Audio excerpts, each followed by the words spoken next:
Okay, John, how you doing? I got your Teddy Roosevelt poster up. I think you're looking pretty good. I have a couple of comments I think that are going to really make some really good sense in it in terms of developing some good hierarchy, some good organization, page structure, page mechanics, typography, and a little bit of attention to detail. Let me just go through and make my comments, and I think that a lot of them are going to make sense to you. So the first thing I want to start with is the top of your poster, this banner area, as it were. And I think that you're starting to develop some nice, what could be some really nice negative space at the top of the poster, but you're eliminating it by pushing your type all the way up to the top cap line of the of that headline. So what I'm saying is this, and I'm just going to Command R this. I'm just going to pull. Oh, wait a second. Is that? Oh yeah, that is a Command R to bring my guides out. Now, what I'm just going to pull a guide right down to there. And that's where this type of line of type, this column of type should be aligned. So technically, they should be aligned right there. Okay, technically, that's where your cap line is for the left column. That's where your cap line should be for the right column. That'll really open up this space up here. You can even move the image down a little bit. I got a couple of other comments that are going to make that are going to really make a difference as to how you reorganize this page. The first, of course, is to create that nice negative space up top.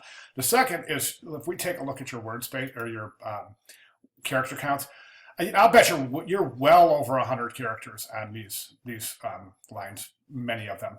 And as we remember from back in week 2 and 3, our optimal character count is in between 49 and 70 characters, 70 tops, more like 65, and that includes spaces and punctuation. So this would clearly indicate that you need shorter line lengths. So I don't know if you want to go 3 column, 2 column, 3 column or 4 column, but definitely 2 column is creating these really super long lines. I think another problem is the fact that your type is tracked so tightly that it's really tough to read this. It's really tough. I mean, we can zoom in here and see your letters are so close together. The type is small enough and the lines are long enough that this is almost impossible to read. I would say your viewer, quite realistically, by the third or fourth fifth line into the first paragraph, they're probably going to stop reading because you're asking a lot for the viewer to go this line length all the way back here and to read that tight, kerning and tracking, then to go all the way back over here to the next line. By the time you get to the fourth line, your eyes are too tired to continue. So that would be my recommendation there. Now, a couple of things on the page structure itself. You've got this nice word wrap around. And the reason a word wrap is working on the right column of text and not the left column is because the left column has this right rag. A word wrap will never work on a right rag. Therefore, I recommend not using a word wrap in a paragraph configuration where you have left aligned right rag.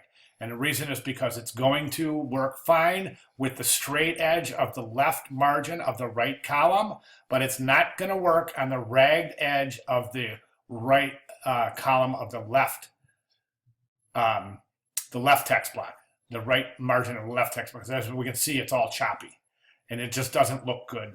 As good as it does over here. For that reason, you can do 2 things here. You can either justify your type or forget the word wrap or try something else with the word wrap. Even try to finesse these to be a little smoother, or I'd say the best bet with word wrap would be a justified type setting.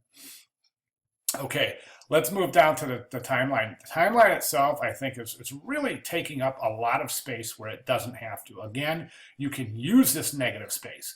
These little lines pointing up here, they don't really serve any purpose whatsoever. So why have them there? Why not just let's enjoy the negative space? Enjoy the silence, as it were. Okay, so I would recommend stopping those lines at the top of wherever the highest column is, and that would be that right there. That would be, so if I draw a guide, those lines would stop right around there. So opening up that area, maybe even moving the image down, trying to anticipate what might happen when you reconfigure this page. The only other thing I see is that you've got this really, let me get rid of that because it's a little distracting, but you got this really distracting negative spaces in each one of these cells. And I think the reason is because you've started your type on the bottom, so you're working your way up. So what I would do is take the highest type column, that would be that Roosevelt right there, and I would align all of my type to that, so that all of your type aligns so you don't have this kind of, see how nice that looks? That's what they'll all look like. You'll have a little space on the bottom, which is fine, but they'll all line up just like that. It'll look beautiful. I wonder if it might make more sense to put the, boy, I'll tell you what, that is going to work. Let's do this.